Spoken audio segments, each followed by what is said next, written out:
shadows where the silence speaks. I walk the line where the lost souls seek, with whispers of hope and a guiding light. I'll search the dark, bring the truth to light. I'm a seeker of the unseen, bridging worlds where the heart has been. With every heartbeat, every tear, I'll find the way, I'll draw you near.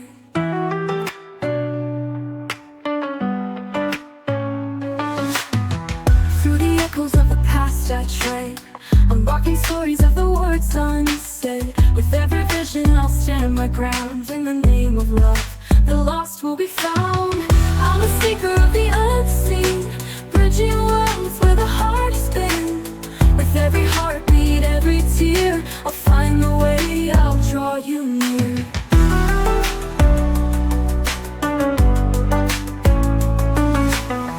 Hope is fading, I won't let go. I'll be your compass, your guiding glow. Together we'll break through the darkest night. For every lost soul, I'll bring back the light. I'm a seeker of the unseen, bridging worlds where the heart has been. With every heartbeat, every tear, I'll find a way, I'll draw you near. I'm a seeker of the unseen, I'm bridging worlds where the heart has been. Where the heart, with every heartbeat, every tear, I'll find a way, I'll draw you near. Draw you near.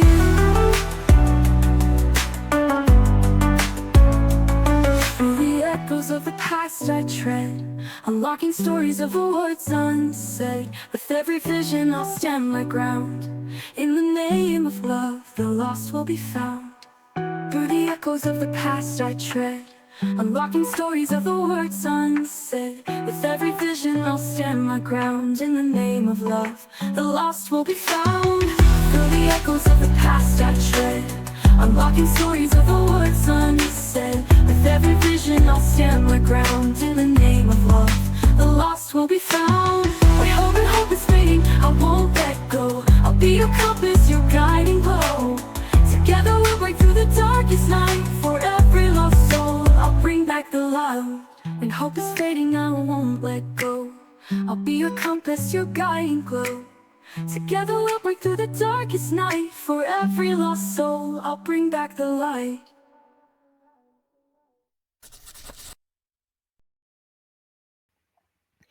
Hi guys, welcome back to the Psychic Sleuth channel. So all the ways to support me are in the video before this and in the description box below.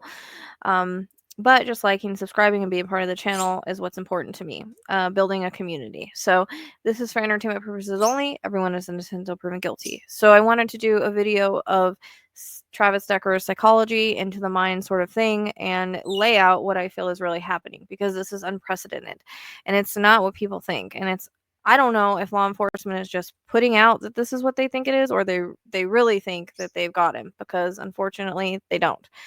Not yet. So this is no different than going into the mind of others killers that I have. This is part of the forensic psychic mediumship that I do.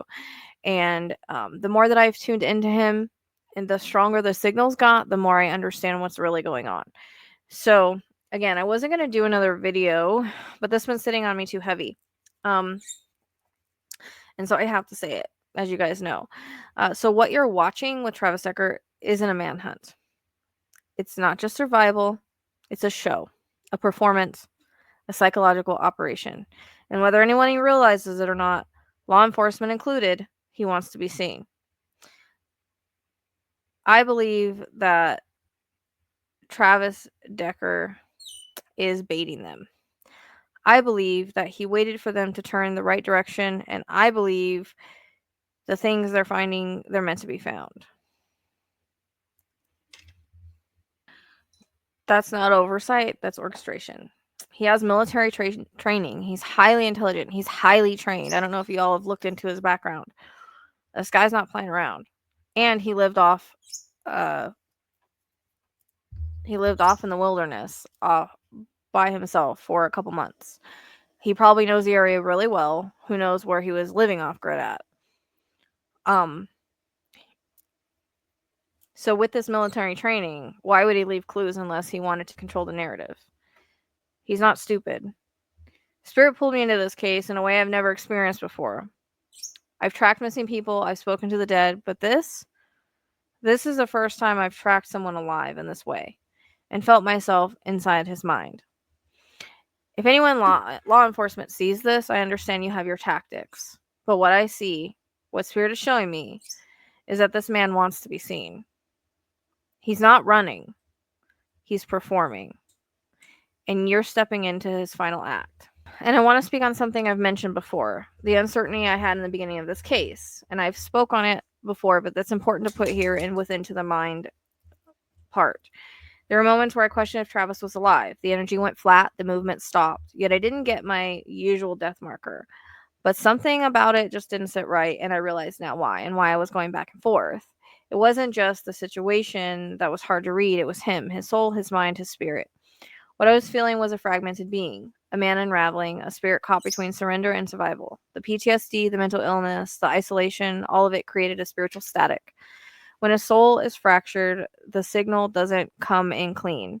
So I stayed in uncertainty, not because I didn't know what I was doing, but because I refused to pretend I was sure when I wasn't. That's something people don't understand about tracking like this. Sometimes the soul doesn't want to be seen. Sometimes the energy doesn't want to resolve. I've also come to the understanding that sometimes something else through this. Just because the landscape repeats doesn't mean it's death. And if just because the energy is still doesn't mean it's over. Sometimes the stillness is surrender, and sometimes the repetition is a psychic imprint or a trap. I understand the feeling now. I've learned from it. So if my language shifted over time, that's why. I've always shared what I've known and not what I've hoped. I've always honored the energy, and when it didn't, even when it didn't give me answers. I've learned from every case, every wrong turn, and every silence, every vision that didn't unfold the way I expected, because I don't just track energy, I evolve with it. So, again, what they think is actually progress is choreography. He may be monitoring them with a radio, a scanner, maybe even cams or traps. He's trying to go down in history. This isn't just disappearance, this is a legacy. This is an ego collapse turned into a final act. Travis is a Leo, a sign ruled by the sun, driven by legacy, pride, and visibility. When Leo loses the audience, the purpose, the crown, what's left is the shadow. And so when I had tuned into Travis during those moments of uncertainty, it was part of the ego collapse. He didn't want to live, but he wasn't ready to die. And what I picked up with was the middle place, the in between, the death of control, not the body. And now, again, I've learned from it and I see it clearer than ever. This isn't a manhunt, this is a stage, and we're all playing his game. And also, I want to touch on something that happened just because it proves a point. Early in the case, I mentioned Badger Mountain. Later, I corrected myself, thought it was just a mapping mistake. But then a fire broke out at Badger Mountain recently. That's not coincidence, that's prophetic sequencing. Because Spirit doesn't waste anything. Even the misstep is a message. Even the wrong name can be a breadcrumb. And that is just part of happening on around him, timing sequencing, things like that. And again, if anyone in law enforcement sees this, I know you have your tactics. You're not closing in. You're being drawn in. He's not just running, he's performing. Travis wants to be seen. June 23rd through the 26th, maybe misdirection and violence potential. And if I'm right, this ends between July 11th and July 15th. This man isn't outmatched. He's trained. And he's using everything he's learned against the very system that taught it. He's baiting them, leaving gear, letting them get close because it feeds the narrative he's writing.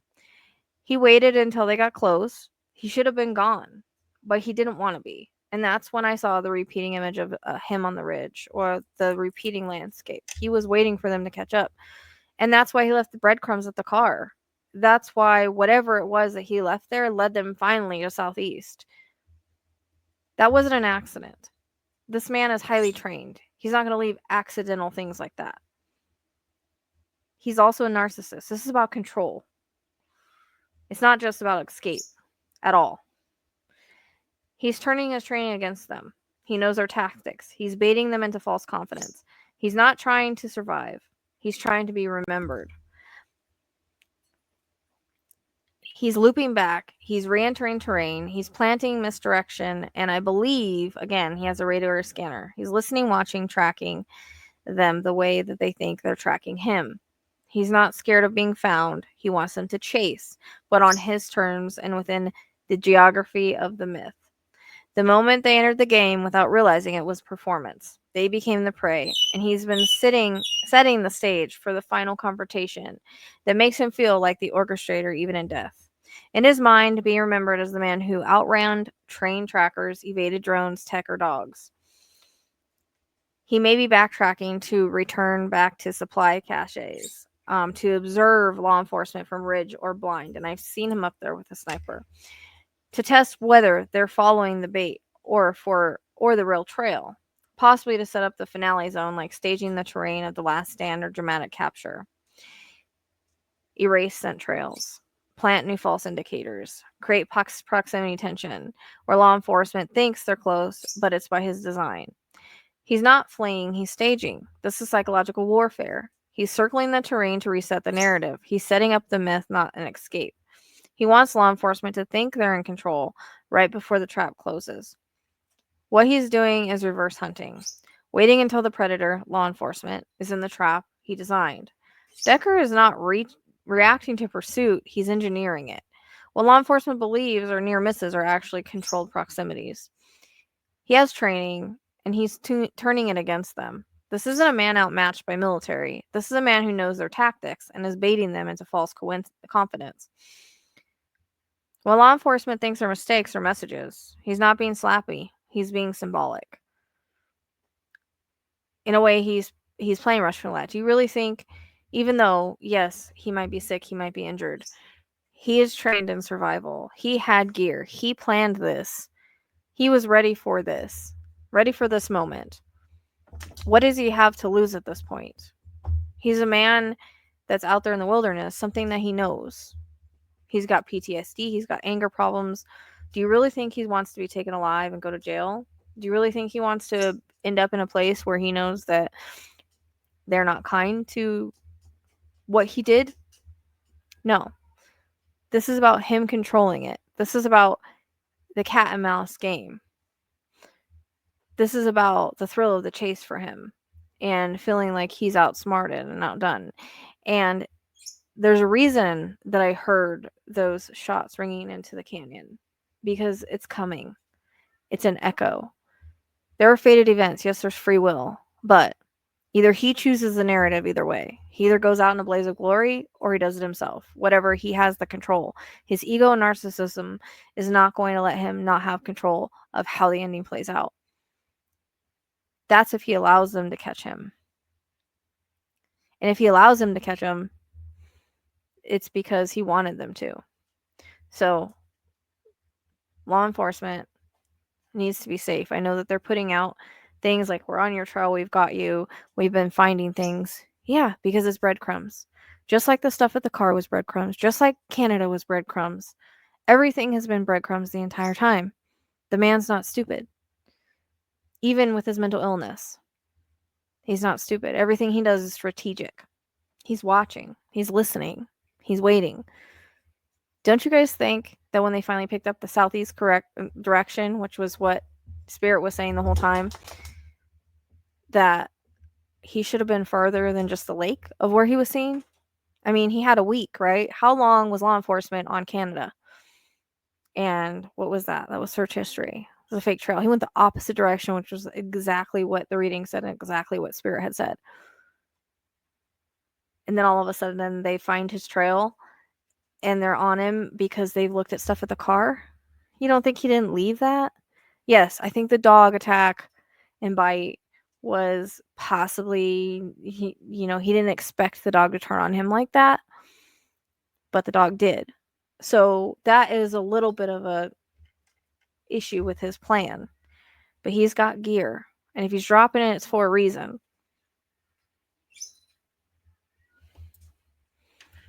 I mean, I think he did ranger school, and he's been in deployments. Like, he knows what he's doing.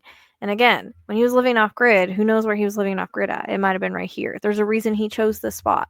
There's a reason he chose this stage. And there's a reason and a place that he's going to choose where it ends. He's not like the normal archetype of these men that take the lives of their children and their kids. Chris Watts is kind of a similar thing without all the tactical stuff, because Chris Watts just thought he was going to get away with it and lie his way out of it. This is different. This is a narcissistic soldier with a warrior complex that thinks he can outsmart, outrun, and outdo anyone. And he is in a psychological break to where he doesn't care who he hurts in the process. This is his stage. The wilderness is his stage. They're not getting close because he isn't allowing them to. They're getting close because he's allowing them to. He could have been a week ahead of them, and he wasn't. Does nobody find that kind of odd?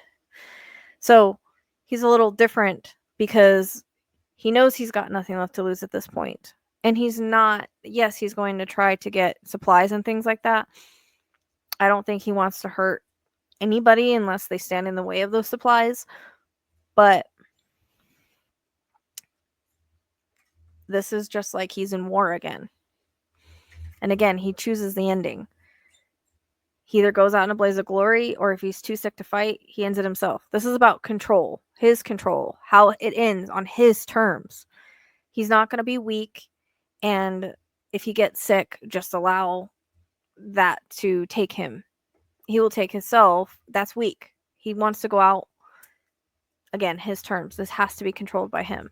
Everything that he's doing is controlled by him. He has maps. He knows the terrain. He has, I bet you he has listening gear, because there's a reason that he all of a sudden, again, my repeating landscape makes more sense now, because it's like he's sitting there watching and waiting till they catch up. He hears that they catch up. He sees that they catch up from a ridge, and he takes off. Does anybody really think that, yes, maybe he didn't mean to be seen by a hiker, but maybe he also did, because he's in a wide open space in the lake all of a sudden? He wanted law enforcement to see him in that moment. He wanted law enforcement to be like, oh yeah, we've got him. So then the chase continues. Because again, he could have disappeared a long time ago. He had a week ahead of them. But why were all of a sudden, within the 8 to 10 miles of that Spirit had said, did they finally see him? So this is what I want you to think about, because this is how it feels to me. And this is also what's replaying, what's aligning in the chart of how he is. So I've learned from every case, every silence, every wrong turn, because I don't just track energy, I evolve with it. And again, Spirit called me into this one. It's because the patterns were never meant to be obvious. They're meant to be witnessed by someone who could see the stage for what it is. This is not a disappearance. This is a legacy event, and Travis Decker is directing the ending.